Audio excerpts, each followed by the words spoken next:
Hey guys, welcome to my channel. This is Ramon with the Rhodesian Connection. So today we're going to talk about, can foreigners purchase a vehicle in Turkey? And the answer is yes. There are of course a couple of things that you have to do. So there are a couple of options we can choose from. Do you want to buy a used vehicle or do you want to choose a brand new vehicle? So these are the questions you have to ask yourself. Now, if you're a foreigner, someone who has a residence permit or a citizenship in Turkey, this is obviously a good choice to make. Now again, it depends on how much you have financially put aside, because you have to keep in mind that the prices in Turkey are not the same as purchasing, say, in the US or in European countries.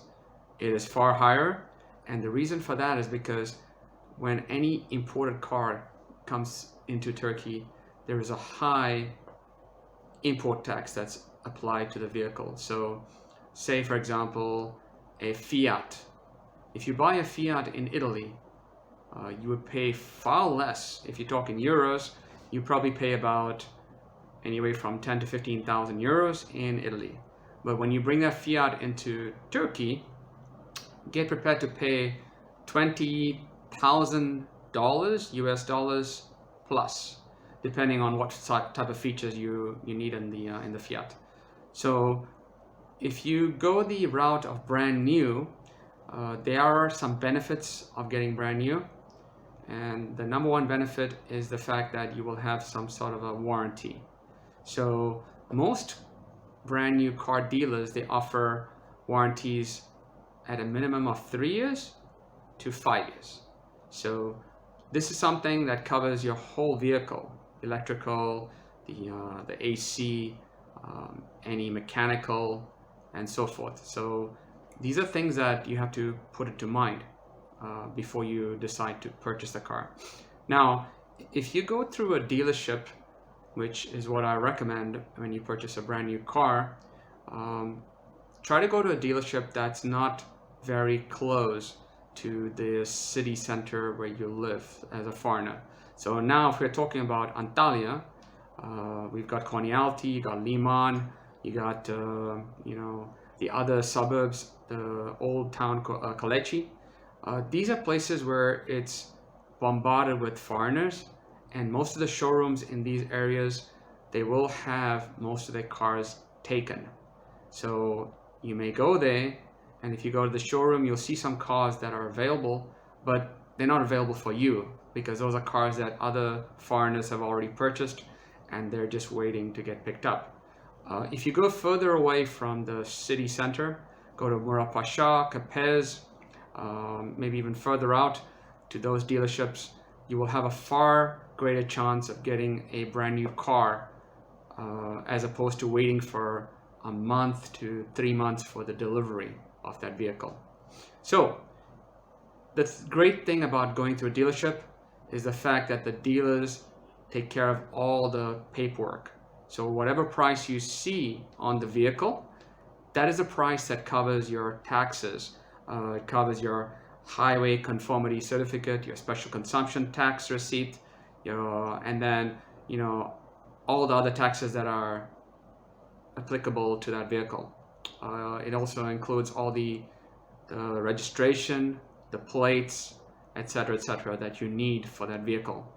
The things that you'll have to do, of course, to make this possible is you will have to go to a notary public, take your ikamet or your residence card, and you also need your tax ID number. So that's something that you would have to go to the Vergi Numerasi office and make sure you have your tax ID.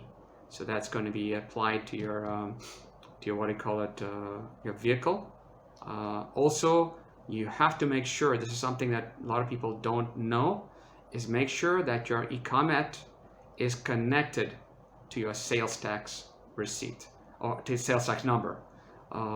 So even if you have to make one more trip to the Vergi Numerasi office, go ahead and take care of that, because when the dealership takes care of the paperwork to get your title and your your registration and plates. If those things are not taken care of, then you wouldn't be able to, give them that power of attorney. Once you take care of that, the other thing you have to do is you have to go to the Idaresi office, which is the immigration office, and make sure that your address, wherever your ikamet or your residence card is connected to, that address is added into something called the population bureau. It's a office, government office that is. You can actually do that all at the immigration office. Make sure that they add your address to the population list. Now, once you've taken care of that, then you have to go to the notary public. You have to take a one of those translators with you, and they will translate your passport from the language that you came in. So say, for example, you're from the UK, you have to translate your UK passport, the main page, into Turkish, and then also you will be signing a power of attorney, giving the dealership the authorization for them to take care of all the other transactions to make sure your vehicle clears all the hurdles. So that'll cost you approximately, I would say, about 1,300 lira. That'll take care of your translation. You'll have that person who's the translator will come to the office with you to the notary and take care of all the documents. And you pay all the fees over there, plus the translation office for your passport, and the person coming to the office will cost you approximately about 400 lira. So, and then all the paperwork will cost you about 800 to 900 lira. So, like I said, about 1,300 lira. That'll take care of your power of attorney. Once that's taken care of, you have to get what they call a mandatory insurance. This is something that every single person who purchases a car has to buy. So this is normally for 1 year, and the mandatory insurance is anyway from 2,800. It could go up to 3,500. So just shop around, make sure you get the right deal, and that'll cover you for the basic liability. Now this insurance, keep in mind, it covers only if you have an accident, and it won't cover your car. It'll cover, if you cause the accident, it'll cover the person that you crashed into. So the rest of the expenses from your vehicle, you'll have to shell out from your own pocket. Now there is another insurance that you can buy. It's called the Cusco. Cusco is something like a full coverage insurance. So that would cost you a minimum of 10,000 lira. And that pretty much covers anything, like somebody steals your car, something falls in your car and damages the body or something on your vehicle, that'll cover that. And if you have an accident, it'll cover your vehicle and the other person's vehicle. So this is something you have to consider. Now that's quite expensive for people who are on a fixed budget. So this is something you have to consider, before you buy that insurance. But for the most part, I'll tell you that most people that have a car, they get the mandatory insurance. Of course, sometimes you'll have people that are just driving with no license, with no insurance, and if they hit you, they're gonna gun out of that spot as quickly as possible, because obviously if they get caught by the police, they'll be in jail. So this is a very serious offense. But this is something you have to also keep in mind when you purchase your insurance. Now we're talking about new cars. Let's move on to used cars. Now if you buy a used car, you have to be a little bit careful who you're buying it from. You have to make sure that you can go to sites like Sahib Bindan. You can go to there's other car sites that you can purchase from. You can purchase from a dealership, like a used car dealership, but just be careful, because a lot of cars especially the cars that come out from those rental companies. There's something in Turkey that happens very, very often, and that's where especially rental places and certain people who want to lower their mileage on the car, they have people who can turn back the odometer.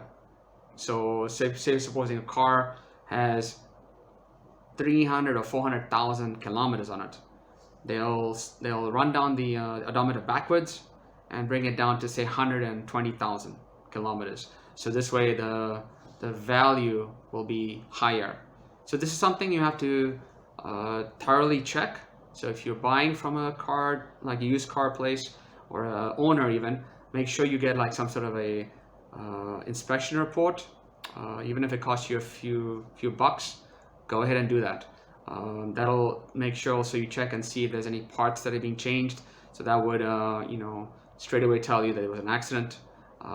If there was paint that was changed, things of that nature. So on that accident report, it pretty much covers all those things. Now, another question that comes up with cars is, as a foreigner, you have your license from your country. Keep in mind, the moment you enter Turkey with your passport, your license starts at 0 and it starts kind of climbing down. So you have 6 months validity on your license from the time you enter into Turkey.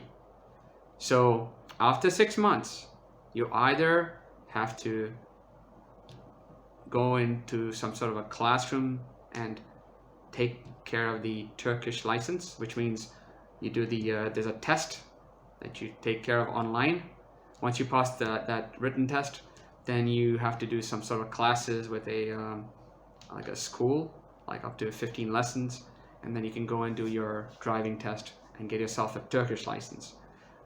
The other route, which a lot of people do, is before the 6 months are up, you'll leave the country, go on vacation, go to Greece, Cyprus, Bulgaria, Russia, wherever you can. I actually forget Russia right now, but let's go to some other places, any place that's outside of the Turkey.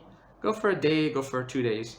The moment you re-enter into Turkey, your license is going back to 0, so you'll have another 6 months before you can make that border trip again. So this is another method you could use to extend your license without having to take a new license in Turkey. I hope this has been very useful with all the questions that people have regarding purchasing a car. And if there's any other questions that I may not have covered, or topics that I may not have covered regarding the car purchase as a foreigner, please hit me at the bottom with the comment section and let me know, and I'll be glad to answer your questions thoroughly. All right, guys, I hope you like this.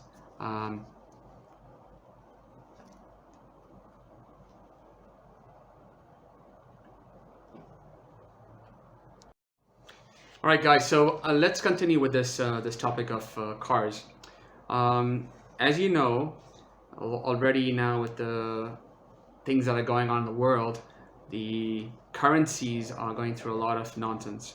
And, so one thing that is very important to understand in Turkey, even though the prices of cars are high, the cars in Turkey are not a liability. Purchasing a car is in fact an investment.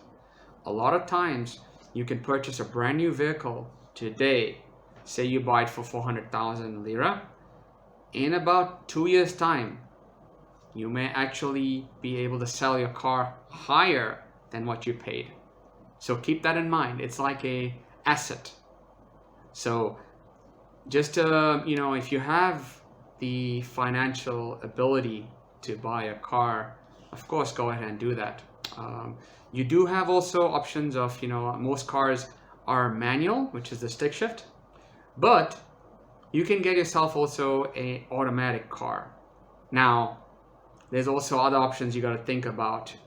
Do you want to have the gasoline or the benzene, they call it over here, the petrol?